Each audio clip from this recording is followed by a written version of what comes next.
Aleluia, bendito seja Deus, a paz do Senhor Jesus. Eu creio que em todas as coisas Deus está no controle, Deus está no comando. Eu creio que quando Ele nos reúne num lugar como hoje, como esse, é para que a gente possa adorar Ele. Se a gente não viver no entorno da presença de Jesus, sabe, Ele sendo o centro, e nós ali, como se estivéssemos andando ao lado dEle, circundando Ele, é como se a gente estivesse desbravando uma terra desconhecida, como se a gente estivesse andando por um lugar que não tem sentido, não faz sentido. É quando a gente vê que a vida tem ou não uma razão de ser, e nós sabemos que a vida tem uma razão de ser quando nós andamos perto do Senhor. É mais ou menos assim, quando a gente anda afastado de Deus, a gente começa a se encher de ilusões. A vida, ela é cheia de ilusões, ela nos proporciona muitas ilusões na medida em que nós estamos afastados de Deus. E Ele nos proporciona uma vida onde Ele não neutraliza a razão. A razão está diante das mãos de Deus, a razão está diante do coração de Deus, mas Ele está acima da razão. A razão faz parte de tudo aquilo que tem relação com cada um de nós, com a nossa vida, mas em tudo nós só vamos encontrar sentido se estivermos perto dEle. Então, até para cantar essa canção que cantamos há pouco, ela precisa fazer menção de Jesus. Ele tem que ser o centro, Ele tem que ser a razão de ser da gente estar aqui. Sabe que tem vezes que o desejo de trazer a informação, de expressar o sentimento, vai além daquilo que as palavras podem alcançar, sabe? Então não sei se na dimensão do Espírito de Deus, se tocado pelo Espírito de Deus, se ministrado pelo Espírito de Deus, você consegue compreender exatamente esse sentimento. O sentimento de que a gente pode mais, que a gente pode mais. Será que a gente está se conformando com as coisas, sabe? Uma vida de qualquer jeito diante do Senhor, uma vida de qualquer forma diante do Senhor, onde a gente vai se acostumando, a gente vai se adaptando a tantas coisas. Não, eu creio que nós temos algo mais para Deus. Você tem algo mais para Deus. Você não é somente isso que você se acostumou a ser, a entender, a enxergar com seus próprios olhos. Eu quero dizer para você que tem algo da parte de Deus, segundo as lentes de Deus, segundo os olhos de Deus, que mostram e revelam quem você é, feito à imagem e à semelhança do Pai. Amém? Amém. Glória a Deus, louvado seja Deus. Pai, bendizemos o Teu nome, Senhor, nessa noite. Ó Deus, que o Senhor preparou para nos ajuntar nesse lugar. Ó Pai, em nome de Jesus, Senhor, que a Tua presença seja a maior razão, ó Deus, de estarmos nós aqui. Que seja, Pai, pelo Teu Espírito, o fato de nós estarmos aqui. Que seja, Senhor, pelo impulso do Espírito de Deus, pelo estímulo do Espírito de Deus e por nenhuma outra razão, Pai. Nós queremos, ó Deus, nos achegar a Ti pelo que o Senhor é, não pelo que o Senhor pode dar, não pelo que o Senhor pode oferecer, não pelo que o Senhor pode nos proporcionar, mas pelo que o Senhor é. E o Senhor em nós é a esperança da glória. O Senhor em nós, ó Deus, é a expectativa de uma vida abundante, plena, realizada, uma vida feliz, uma vida próspera, ainda que passemos, Senhor, por adversidades da vida, ainda que passemos pelos vales da sombra da morte. Mas entenderemos, Pai, que com o Senhor, ó Deus, contigo, na Tua presença, tudo vai bem. Na presença do Senhor, tudo vai bem. E isso nos é mais importante. É em nome de Jesus. Você pode dizer amém? Deixa lá. Amém. Glória a Deus. Amém. Glória a Deus. Deus abençoe a sua vida abundantemente, que alegre o seu coração, que produza o prazer de você estar na presença do seu Pai, na casa do Pai, diante de Deus. Eu creio que se você permitir, diga assim: eu permito. E se você permitir, se você der lugar ao Espírito de Deus, eu sei que o Senhor vai sacudir a sua alma.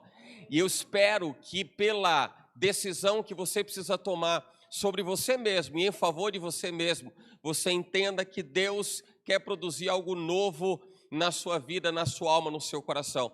Mas nós temos as chaves que abrem e fecham as portas que nos conectam a Deus, que nos conectam ao Pai. Se você mantiver essa porta fechada, aí a relação com Deus, ela é uma relação muito frágil, muito fragilizada, muito enfraquecida. Mas se o seu coração estiver sintonizado com o coração de Deus, tenha certeza, assim como dizem as Escrituras, rios de águas vivas fluirão do seu interior. E eu creio que Deus quer isso para você, rios de águas vivas fluindo do seu interior. Assim seja em nome de Jesus, amém. Então aqueles que estão com as suas Bíblias podem abri-las para a gente poder fazer a leitura juntos, lá no Evangelho de Jesus Cristo, segundo a narrativa de Marcos, no capítulo 10, versículo 49. Marcos 10, 49, porque eu creio que quando Jesus nos chama, a coisa é diferente. Eu creio que quando o Senhor Jesus nos chama, quando por Ele somos chamados, algo de especial acontece. Deus tem propósitos extraordinários nos chamar alguém. E tenha certeza que Deus chamou você. Então diga assim: Deus me chamou. Amém? E eu não sei o quanto isso move o seu coração em alegria, porque talvez você diga: o Senhor me chamou como o vizinho chama, como o colega do trabalho chama, como o familiar chama. Mas se Jesus te chamou, eu sei que isso é motivo de muita alegria e muita gratidão no Senhor. Amém? Marcos capítulo 10, versículo 49. E Jesus, parando, disse que o chamassem. E chamaram o cego, dizendo-lhe: tem bom ânimo, levanta que ele te chama. Levanta que ele te chama. Pode sentar, em nome de Jesus. Eu creio, da parte de Deus, que aquilo que o Senhor tem nos proporcionado ao longo dos nossos dias de vida, ao longo das nossas experiências de vida, nos mostram o quanto é precioso o chamado do Pai, o quanto é precioso o chamado do Senhor para conosco. Então, guarde no seu coração a certeza de que ser chamado por Jesus é algo que produz uma transformação de vida, uma mudança de vida. E a gente precisa dar lugar a essas experiências em Deus. A gente precisa experimentar Jesus todos os dias.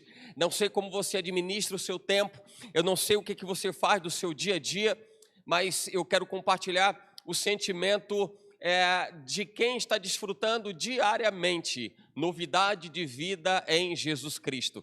Desfrutar dele em cada dia é como se você abrisse o seu coração para viver novas realidades, novas possibilidades. E eu vou dizer uma coisa: se tem um grande desafio que precisamos saber lidar, é o desafio de sair da caixinha que muitas vezes nós mesmos nos colocamos.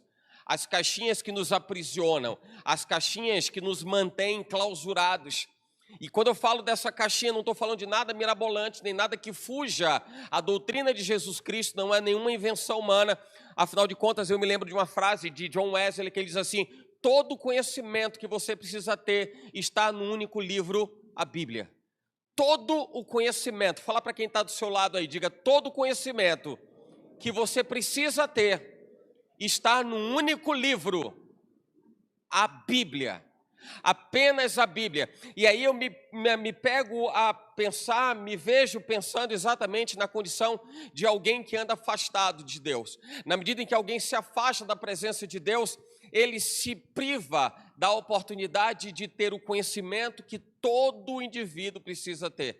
E esse conhecimento, e essa informação, e essa instrução só vai poder vir das Escrituras. Por que eu quero investir esse momento de tempo para falar a respeito disso? Porque entender isso é crucial para entendermos quando Jesus nos chama e a importância do chamado em Jesus Cristo por Jesus Cristo. A gente vai entender isso bem através desse testemunho de vida compartilhado através do Evangelho de Marcos, e quando ele fala exatamente da experiência que aquele cego, o cego Bartimeu, filho de Timeu, teve com Jesus, no momento que Jesus estava transitando por Jericó. Sabe o que me chama a atenção é que aquele momento em Jericó era o momento derradeiro de Jesus naquela cidade. A gente está falando de momentos que precederam a ida de Jesus para Jerusalém e depois ser aprisionado, depois ser crucificado, mas aquele momento em Jericó foi um momento derradeiro. E eu entendo que naquele instante, aquele cego, ele viu a oportunidade, ele viu a chance de viver uma virada de vida. E não é nada diferente daquilo que a gente quer viver. Cada um tem a sua virada de vida, cada um tem a sua expectativa de vida, cada um deseja se adequar, se adaptar às circunstâncias de vida que tem vivido. E nós somos pessoas diferentes, então para uns, aquilo que mais te angustia, mais te incomoda, talvez não seja o que mais me angustia e não seja aquilo que mais me incomoda. Por sermos pessoas diferentes, distintas, e por valores diferentes e aprendizados diferentes, e instrução desde a infância diferentes, talvez as nossas buscas também elas sejam distintas. Também elas não se encontrem, elas não se cruzem em um dado momento. Mas uma coisa vai nos trazer a um ponto em comum: Jesus Cristo, porque em todas as coisas, se aquilo que move o seu coração é alguma expectativa de vida, seja qual for a área, aquilo precisa estar ligado a Jesus Cristo. Qualquer realidade de vida que você esteja vivendo hoje, você vai precisar de Jesus Cristo. Se é um momento mais triste, você precisa de Jesus. Se é um momento mais alegre, você precisa de Jesus. Se é um momento de incerteza, você precisa de Jesus. Se tem muitas dúvidas pairando sobre a sua cabeça, você precisa de Jesus. E aí eu vejo como Bartimeu, à margem da estrada, à beira da estrada, ele percebe a comitiva passando, Jesus com outros tantos que o seguiam, e ele se dá conta de que aquela era a grande oportunidade. Aquela era a grande oportunidade. Mas sabe o que muitas vezes passa pela cabeça das pessoas? E de repente, em algum momento, eu estou especulando, não sei se isso aconteceu, mas isso passa pela cabeça de algumas pessoas: até onde Deus está cuidando de mim? Até que ponto eu vou saber que Deus está no negócio? Até que ponto eu vou saber que Deus se preocupa com as minhas causas, com as minhas necessidades? Por vezes a gente polariza o lugar onde a gente quer estar, ou a gente se vê demasiadamente confiante para dizer: eu sei que eu posso todas as coisas dele, porque ele me fortalece. Mas por outro lado, de repente a gente está no outro polo que diz assim: mas eu estou vivendo um momento tão duro e parece que Deus não olha mais para a minha vida. Eu não sei o que passava pela cabeça de Bartimeu, mas imagina que alguém que vivia com uma cegueira e não conseguia enxergar, e você percebe, não estabelecendo o maior ou menor valor para os nossos sentidos, mas se você fizer minimamente um exercício de fechar os olhos, você vai ver o quanto faz falta enxergar, o quanto é difícil não conseguir enxergar, o quanto é complexo não conseguir enxergar, e o quanto você se sente completamente desprovido ou desorientado pelo fato de você não ter diante dos seus olhos algo concreto, palpável, factível, que te dê segurança. Mas isso mostra um pouco da nossa natureza humana, que a gente só consegue acreditar naquilo que a gente vê. E por essa razão, Jesus, quando aparece ressurreto a Tomé, aos seus apóstolos, em especial a Tomé, ele diz: Tomé, sou eu que estou aqui ressurreto, e você não crê?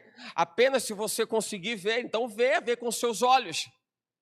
Vê com seus olhos. Mas bem-aventurados são aqueles que não viram, aqueles que estavam em algum momento cegos, com seus olhos apagados, não conseguiram enxergar alguma coisa que lhes pudesse transmitir algo factível e palpável, mas eles acreditaram.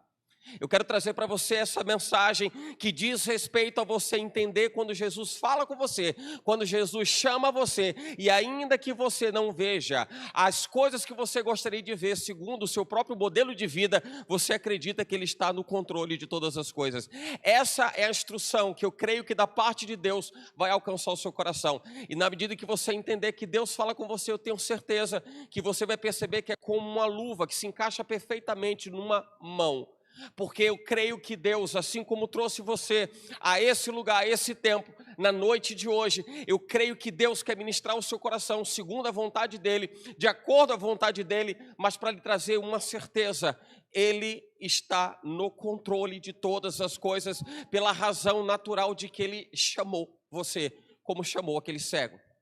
Agora, entenda um pouco a respeito dessa coisa do chamar. A Bíblia fala em Marcos capítulo 3, é a primeira experiência, Marcos capítulo 1 é a primeira experiência daqueles que foram chamados, porque em Marcos capítulo 1, você vai ver que Jesus, ele está nas imediações da Galileia, e ele observa algumas pessoas que estão pescando, e ali estava Simão e estava André, o irmão de Simão, e Jesus chama aqueles dois homens, para que eles fossem pescadores de homens, em outras palavras, pescadores de alma. Jesus estava chamando alguém. Quando Jesus chama alguém, é para mudar a realidade daquela vida. E quando a gente fala de mudar a realidade daquela vida, não necessariamente é para fazer aquilo que você quer, porque os pensamentos de Deus são mais altos do que os nossos pensamentos. E inescrutáveis são os pensamentos da parte de Deus. E esse é o maior conflito que o homem pode viver, é quando o homem quer fazer as coisas acontecerem de acordo com a sua vontade e acha que pelo fato das coisas não serem como ele quer, Deus não está naquele negócio. Deus não se importa com aquilo, Deus não se interessa por aquilo.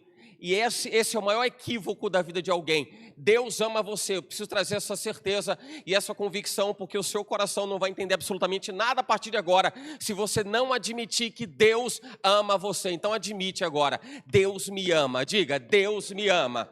Deus me ama. Fala de novo: Deus me ama. A fé vem pelo ouvir. Deus me ama.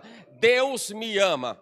Aí você diz: poxa, mas como Deus me ama? Se eu estou passando um problema na família, como é que Deus me ama? Se eu estou passando um perrengue no trabalho, como é que Deus me ama? Se eu estou labutando para conseguir juntar dinheiro, conseguir me manter, como é que Deus me ama? E desde quando o amor foi referenciado por ter dinheiro? Desde quando o amor foi referenciado por uma relação estar ali ajustada ou desajustada? Desde quando isso é capaz de aferir o amor de Deus para que você possa saber se Ele ama ou não ama você? Se fosse essa a razão de ser, aquele cego poderia estar vivendo a grande angústia da vida dele. Certamente ele estava vivendo um momento difícil de vida, mas ele entendeu que era a oportunidade dele se aproximar de Jesus. Sabe o que mais me preocupa? É quando as pessoas começam a achar que Deus não olha para elas e elas começam a se afastar deliberadamente de Deus.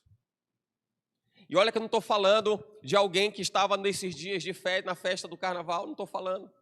Eu não estou falando, ou não estou somente falando, mas eu estou falando principalmente para os domésticos da fé, entende? Entende isso? Eu estou falando principalmente para os domésticos da fé, os domésticos da fé que estão na casa, que estão no templo, os domésticos da fé que estão à distância remotamente na transmissão, os domésticos da fé que são de outros ministérios e estão assistindo a transmissão em qualquer dia, em qualquer tempo, em qualquer hora. Eu estou falando para os domésticos da fé que arrumam motivos mil para estarem afastados de Deus. Fala para quem está junto de você e diga assim: irmão, fala aí, mas fala sério. Fala com a expressão de quem está dando um conselho sério. E diga assim: irmão, não inventa história não. Não queira se afastar de Deus não. Não invente historinha não. E a gente precisa ouvir isso do outro irmão. E é importante que a gente ouça até de alguém com quem talvez a gente não tenha tanto contato assim, que é para não entender que tenha nada direcionado, nada canalizado. Não, é porque esse é um tempo em que a igreja precisa se aquecer, irmão. Esse é um tempo que nós precisamos voltar ao princípio, voltar ao início de tudo e precisamos entender que tudo é para Jesus Cristo, tudo é para o Senhor. Tudo aquilo que você tem, tudo que você realiza, tudo que você executa, tudo que você desenvolve, amanhã pode não servir para absolutamente nada. Porque a única coisa que você vai ter como legado é dizer: eu servi ao Senhor, eu entreguei o meu coração para Jesus Cristo. É a única coisa que você vai poder deixar nesse mundo como um legado, de fato, é de que um coração possa reconhecer você como um servo, você como uma serva de Deus, e você poder ser exemplo para essa pessoa. É a única, porque tem um monte de coisa na vida que se de repente hoje te angustia, eu não dou 6 meses para você deixar de se preocupar. Porque todas essas coisas são passageiras e todas elas são perecíveis, mas os céus e a terra passarão. Mas o que é que não vai passar? A palavra de Deus não vai passar, e ela não muda, e nela não há sombra de variação. Então a única coisa que você pode guardar, na certeza de que os anos passarão, as décadas passarão, os séculos passarão, E você vai continuar sendo referência, como tendo guardado dentro da sua alma a certeza de andar segundo os princípios do Senhor Jesus. Eu me lembrei da história de John Wesley. A igreja metodista, lá pelo século XVIII na Inglaterra, ela passa exatamente por esse momento de transformação. É um momento para os metodistas, é um momento ímpar. É quando a igreja ela experimenta algo diferente.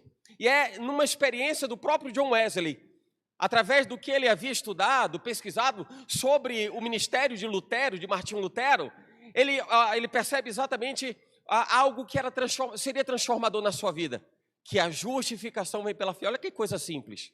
A justificação vem pela fé. O que significa isso? O que significa isso? Justificação, que quem faz justiça é Deus.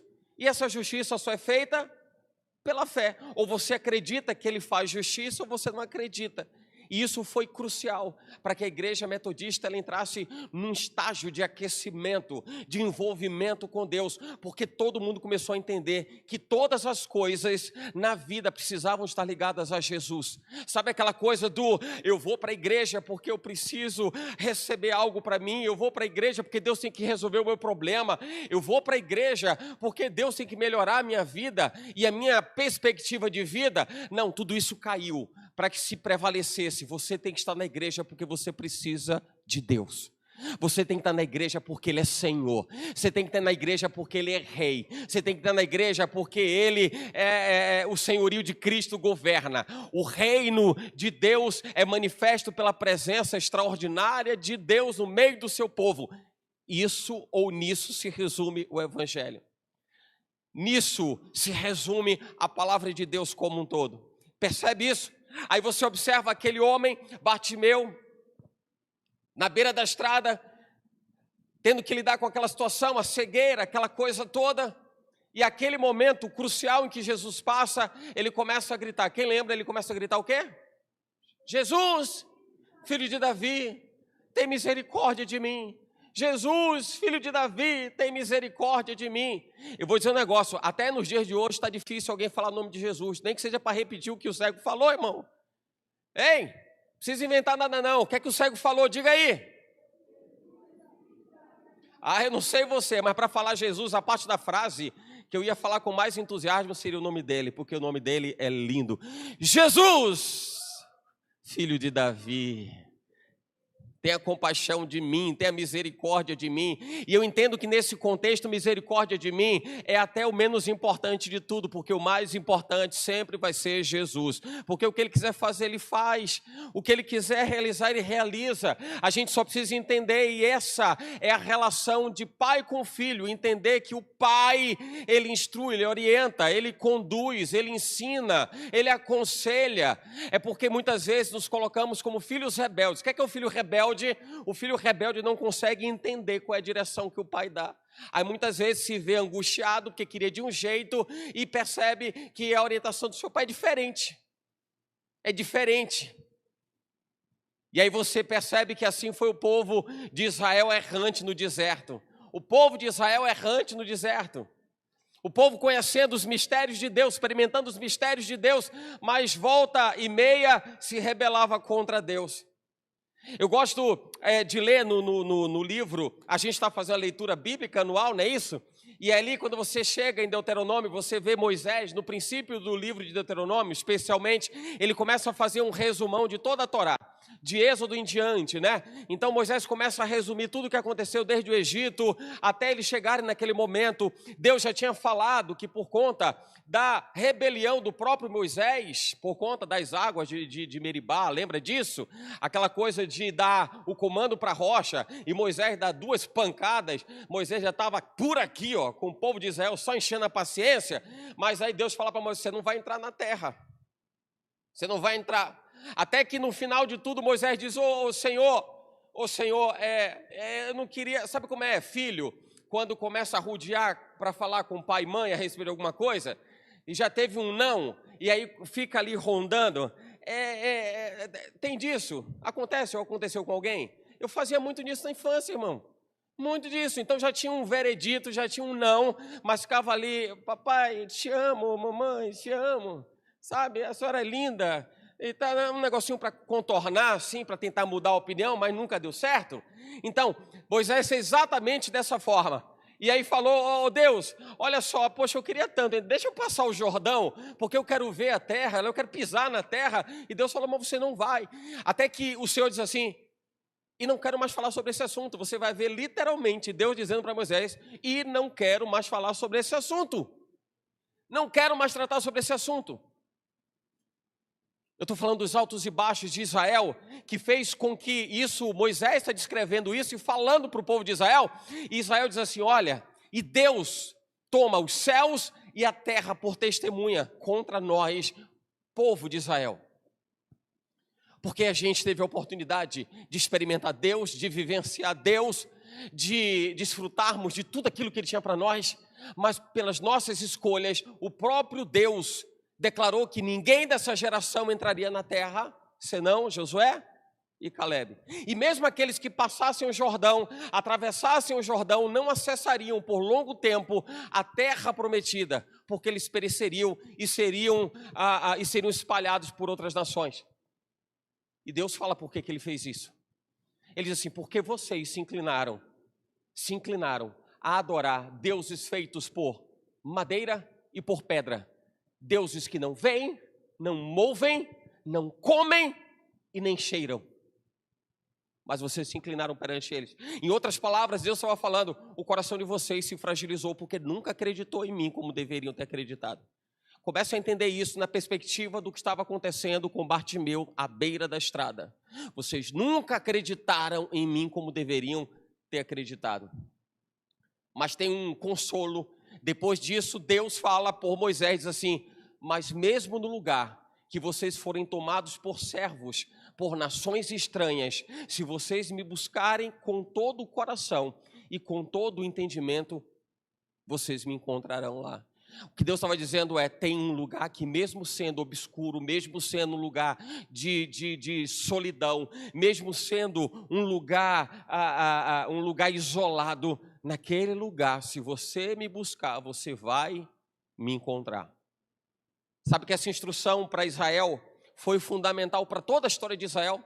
Porque desde a Torá, desde o Pentateuco, os 5 primeiros livros da Bíblia, em toda a extensão dela, passando pelos profetas, você vai encontrar Israel vivendo os seus momentos mais difíceis, mas mesmo assim, aqueles que inclinaram seus corações para acreditarem que Deus poderia mudar aquela situação, Deus mudou.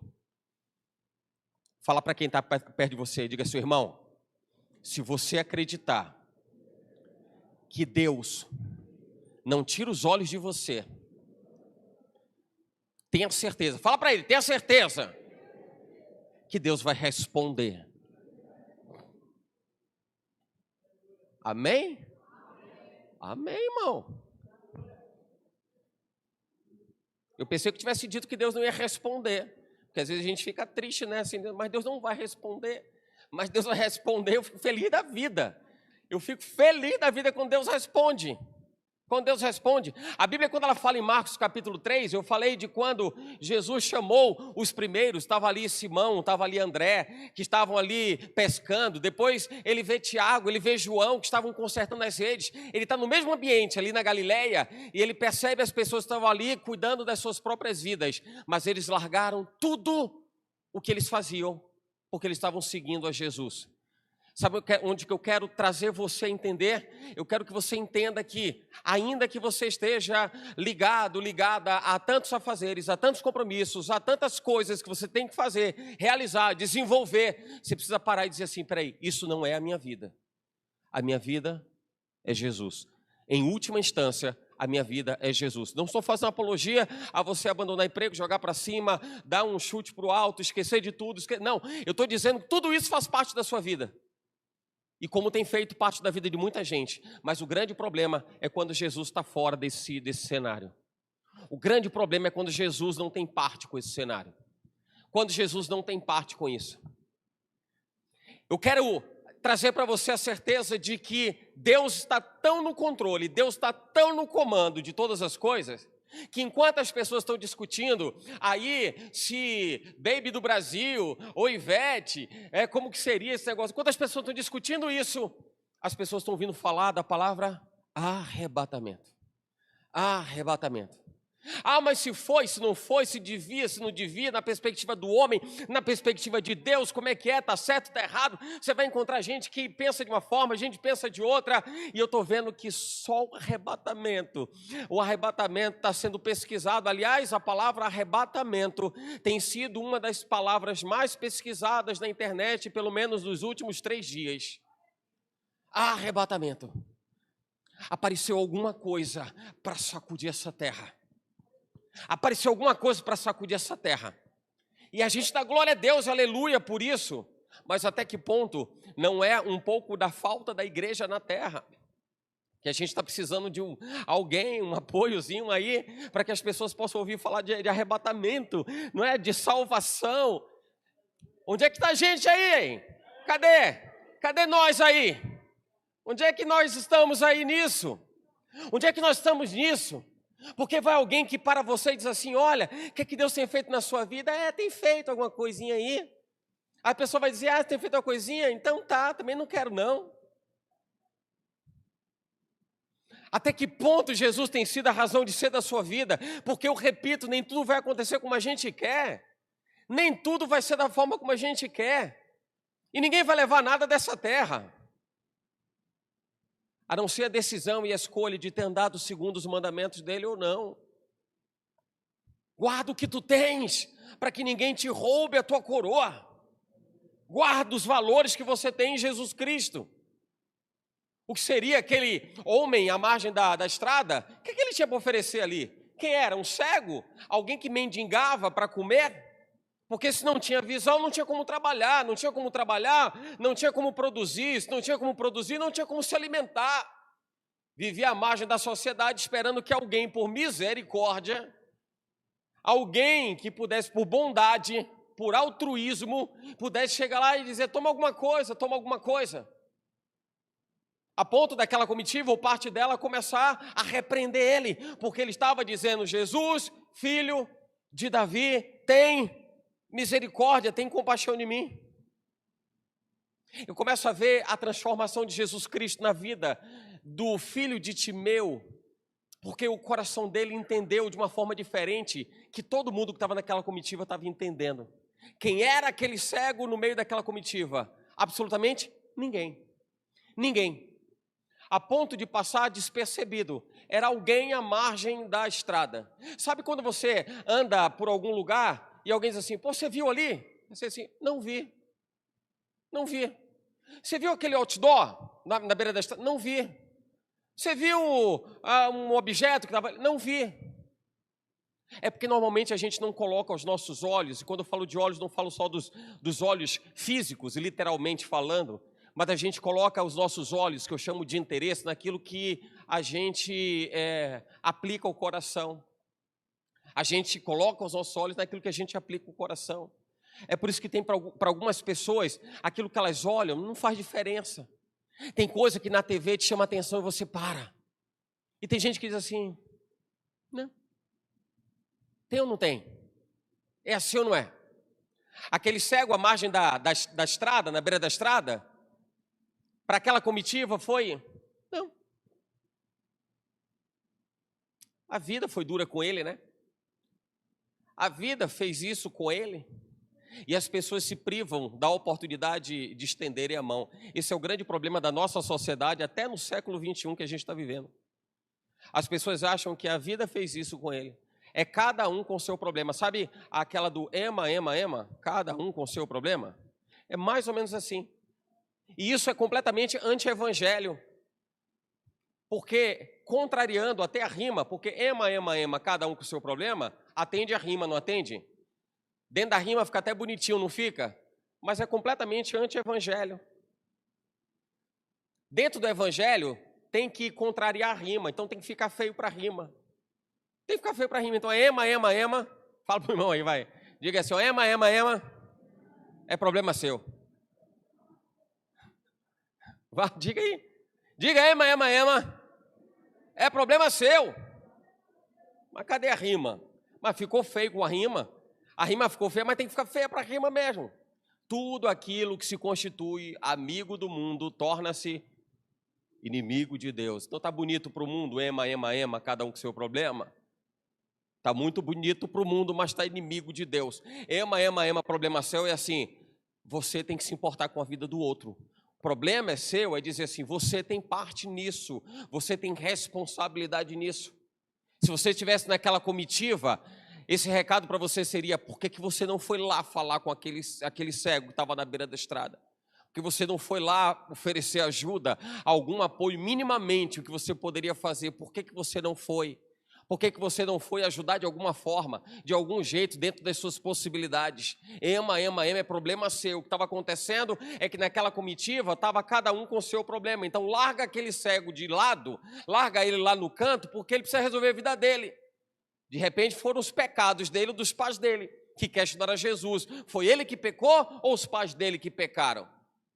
É como se dissesse, não tenho nada com isso, ele tem que resolver a vida dele lá. Eu não tenho nada com isso. E o nosso grande problema hoje, como igreja, é entendermos que nós não temos nada com isso. E, pelo contrário, nós temos absolutamente tudo com isso. Tudo com isso. Tudo com isso. Porque, de uma forma ou de outra, o que vai fazer diferença, essa é uma fala de Billy Graham. Billy Graham diz assim, o que faz com que nós sejamos seguidores de Jesus Cristo é o fato de nós olharmos com os olhos de Jesus. Olhamos as pessoas com os olhos de Jesus. Então, quando você olha para uma situação, quando você está diante de uma circunstância, você não está mais olhando segundo a sua própria visão, ou aquilo que outrora foi a sua visão. E aí a gente tem que parafrasear o apóstolo Paulo que disse, agora não vivo, mas eu, mas Cristo. Você sabe que dizer isso é de uma responsabilidade tão grande, que às vezes tem gente que prefere nem dizer. Porque às vezes a pessoa não tem certeza de se está de fato vivendo Cristo, ou Cristo está vivendo nele, que fica com uma responsabilidade muito grande de dizer, Cristo vive em mim. Ai, meu Deus do céu. Cristo vive em mim. Ai, meu Deus, misericórdia. Está aquele cego na beira da estrada. Está Bartimeu na beira da estrada. E ele começa a gritar, ele começa a gritar, ele começa a gritar. Irmão, deixa eu dizer uma coisa para você. Vou usar uma gíria aqui. Na real, quando é que você vai começar a gritar por Jesus, hein? Quando é que você vai começar a gritar por Jesus? Quando é que a sua estada na igreja, a sua vinda na igreja, não vai ser somente um encontro social, vai ser somente um momento de encontrar pessoas, não é? Ou de apenas a ser o telespectador. Uma coisa que a gente falava sempre, há muitos anos atrás, era assim, eu não vou assistir o culto, eu vou prestar o culto. E há uma diferença muito grande, assistir o culto, alguém assiste quando vai para um teatro também assiste, só que é o teatro, é a peça, é a ópera, é a dança, qualquer coisa lá. Alguém que vai para o cinema também assiste o filme. Mas quando você vai prestar culto, você está tanto dentro dele, tão dentro desse cenário de culto, que isso te impele a dizer assim, eu preciso gritar por Jesus, porque cada dia de vida que nós passamos nessa terra, e como as coisas se afunilam para uma complexidade tão grande da vida do homem nessa existência, se você não gritar, meu irmão, você está frito. Se você não gritar, você está frito. E é melhor o crente no azeite do que o crente frito. Fala aí para o irmão que está do seu lado, esse crente no azeite, mas nunca frito. Entende isso? Então está lá, Bartimeu, o texto de Marcos 10, 46 e 47, foram para Jericó, quando ele sai de Jericó, juntamente com seus discípulos, aí vinha aquela numerosa multidão, Bartimeu cego, ali filho de Timeu, mendigo, estava ali assentado, e ele ouve que Jesus está passando. Ele ouve que Jesus está passando. Diga comigo, ele ouve que Jesus está passando. E o que é que ele faz? Começa a gritar. Eu vou dizer para você uma coisa, tem coisas na sua vida que talvez ainda não tenham mudado, porque você ainda não está gritando, irmão. Você ainda não está gritando, não estou falando de um gritar literal. Se você quiser, pode gritar, pode dar um glória a Deus alto aí, vai. Só porque eu mandei não vale, né, irmão? Tem que ser pelo Espírito, né? Mas tem coisas que a gente precisa entender, que é a nossa alma gritando. É quando você reconhece que precisa de Jesus Cristo. É quando você reconhece que precisa dele. Enquanto você não reconhecer que precisa dele, você vai achar que tem o controle da sua vida nas suas próprias mãos. Você vai andar segundo a sua vontade. Mas existe um momento, e vai existir um momento, e você precisa se aperceber desse momento, que é quando ele para só para te chamar, só para te dar atenção, só para te dar atenção. E que momento é esse? No momento em que eu buscar. Porque quando eu buscar ele, eu vou encontrar. Busque ao Senhor enquanto ele está perto. Busque ao Senhor enquanto se pode achar. Mas busque ao Senhor. Busque ao Senhor. A gente precisa levantar e erguer uma geração que esteja mais preocupada em se aproximar de Deus do que apoteoticamente mostrar ou demonstrar alguma coisa que de repente é bem desejável aos olhos, é bem bonito aos olhos, mas não diz respeito à natureza de Cristo. A gente tem que aprender a ser uma igreja de fato em Cristo, uma igreja cristã, uma igreja que expressa a natureza de Jesus Cristo. E aquele monte de gente que andava depois de Jesus estava ali como uma expressão de igreja, mas um monte de gente que não deu a mínima para quem na beira da estrada estava pedindo clemência para poder ter uma nova experiência de vida. Suplicando para ter uma experiência de vida. Aí a gente vai para casa, reclama de tudo, reclama da comida que tem, reclama das oportunidades que tem ou que não tem, reclama da vida como um todo. Mas quem sabe se nós fizermos o exercício de eu vou me teletransportar, hipoteticamente isso, tá? Para não parecer heresia, coisa do tipo, mas só para ser didático, eu vou me teletransportar para aquela realidade lá de Bartimeu. O que seria da minha vida se eu estivesse na beira da estrada, não é dentro da cidade, beira da estrada. Alguém que estava ali contando talvez as horas para morrer, segregado da sociedade, afastado da sociedade. Mas ele vê na passagem de Jesus uma oportunidade. Oportunidade. E o que é que você tem hoje? Fala para mim, o que é que você tem hoje? Você tem a oportunidade. Você tem a oportunidade de dar glória a Deus. Você tem a oportunidade de agradecer a Deus. Você tem a oportunidade de bendizer a Deus. Você tem a oportunidade de suplicar a Deus. Você tem a oportunidade de chorar diante de Deus. Você tem a oportunidade de abrir o seu coração, rasgar a sua alma diante de Deus. Mas às vezes o que as pessoas fazem é assim, ó.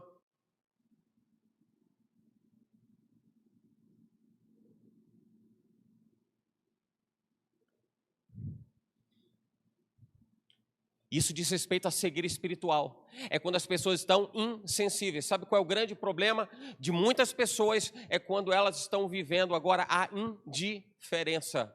Indiferença. Se você está na igreja, irmão, o fato de você estar aqui, isso tem que fazer diferença na sua vida. Isso tem que fazer diferença. Se isso é indiferente para você, você vai entender que é a mesma coisa de não estar aqui. De repente, no outro dia, você não vem. De repente, você nem vem mais.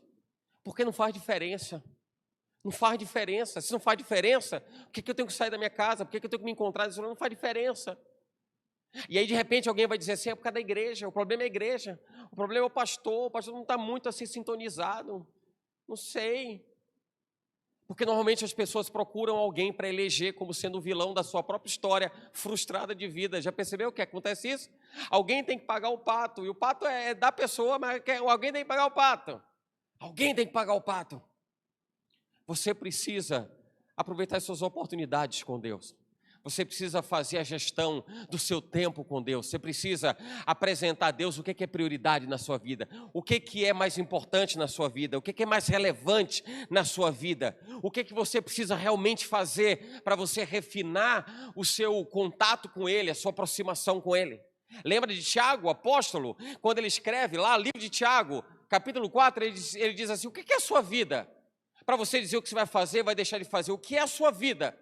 Se hoje ela existe, mas amanhã ela se dispersa, ela é como uma nuvem, e ela se dissipa e ela se dispersa. É porque talvez a gente esteja confiante demais no amanhã. A gente esteja confiante demais no tempo que ainda vai acontecer, ainda vai acontecer. Não. Eu tenho um agora.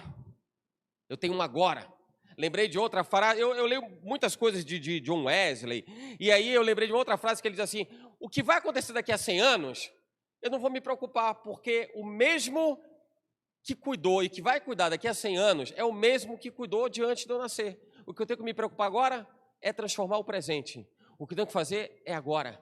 O que eu tenho que fazer agora. O que vai ser daqui a 100 anos é a mesma coisa do que foi antes de eu nascer. Eu preciso me aplicar em viver agora, em viver o já. E o que é que você precisa agora? O que é que você precisa agora? É como a terra seca.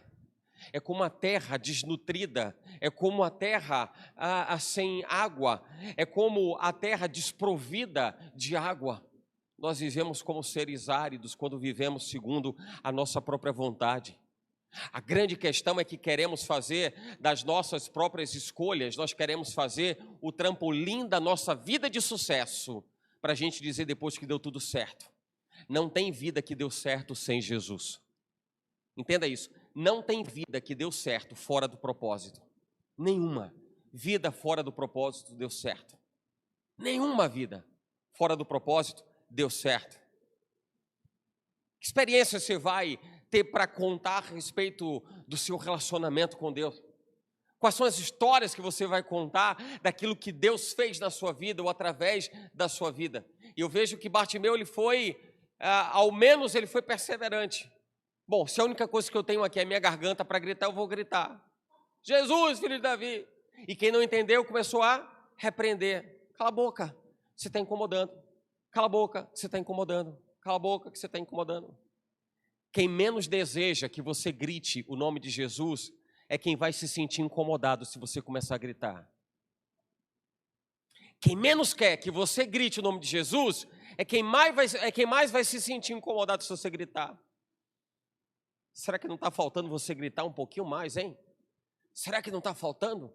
Será que a sua alma não deseja? Será que ela não despertou para a necessidade ímpar que nós temos, crucial que nós temos? Porque enquanto as pessoas estavam repreendendo Bartimeu, dizendo para ele se calar, mais ele gritava. Porque o grito dele era o clamor de quem precisava de justiça. O grito dele era o gemido de quem precisava da graça. E quando você não geme mais, é porque você não entende o valor da graça. Quando você não grita mais, é porque você não reconhece o valor e a necessidade da misericórdia.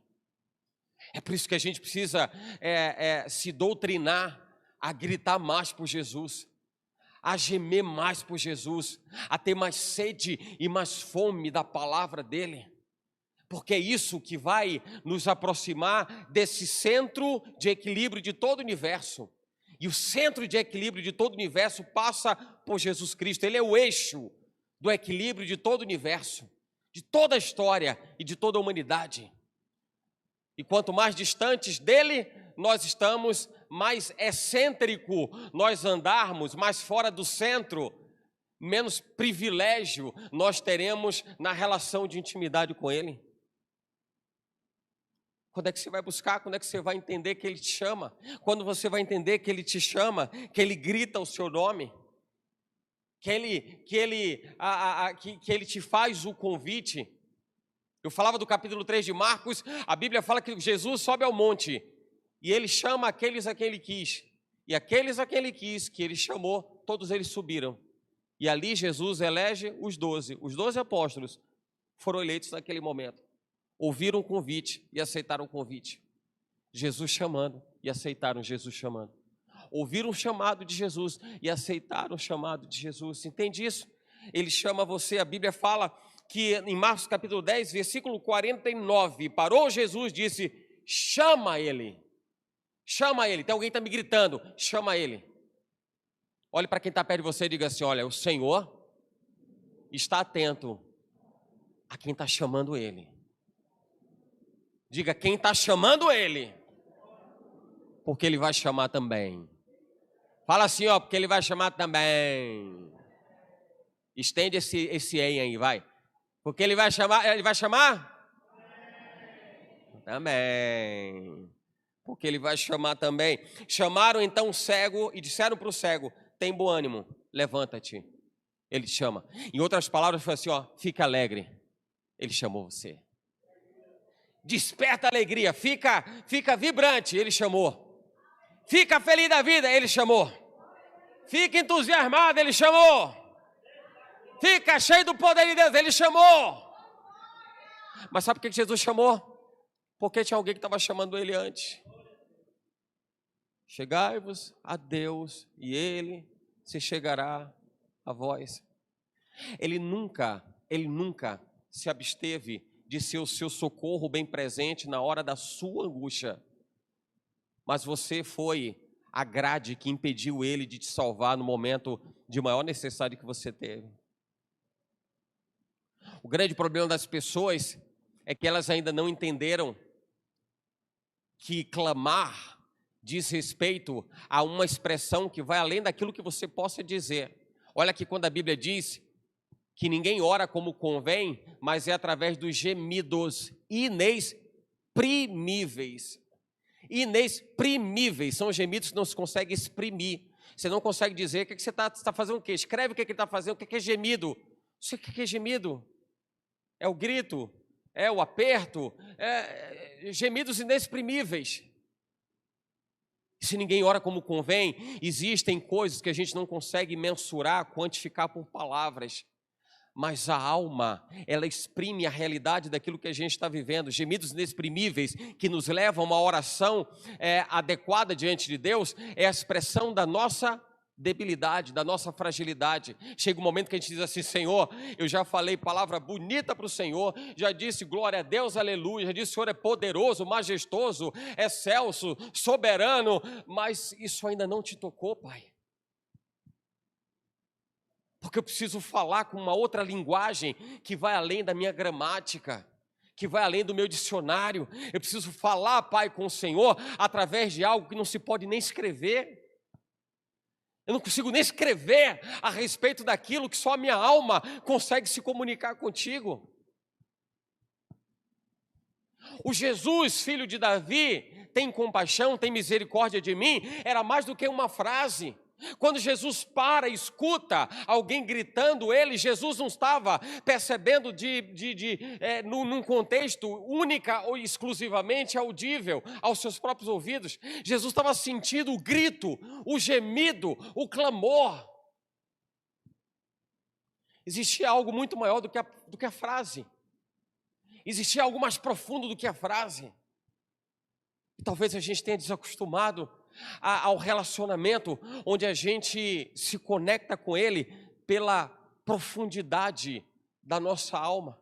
É onde a gente não esconde onde estão as nossas dores, as nossas fraquezas, as nossas incertezas, as nossas limitações. É diferente de alguém onde você pode com ela conversar e dizer assim: fala da sua vida. A pessoa vai estar cheia de reservas, porque não. Quando a gente se relaciona com Deus, Ele diz assim: abre o coração, filho, vai lá, fala, porque não tem absolutamente nada que Deus não saiba, não tem absolutamente nada que Deus não conheça. Mas o que é que Ele espera de você? Que você abra o coração e você entenda o que é essa relação, o que é essa intimidade, o que é que diz respeito a você e Deus e você. Amém? Busca o Senhor enquanto se pode achar. Aplique o seu coração a acreditar que Deus cuida de você e Deus espera que você o chame. Acredite que tudo isso diz respeito à atenção, ao cuidado, ao zelo, ao amor de Deus para com a sua vida. Não se desprenda dele.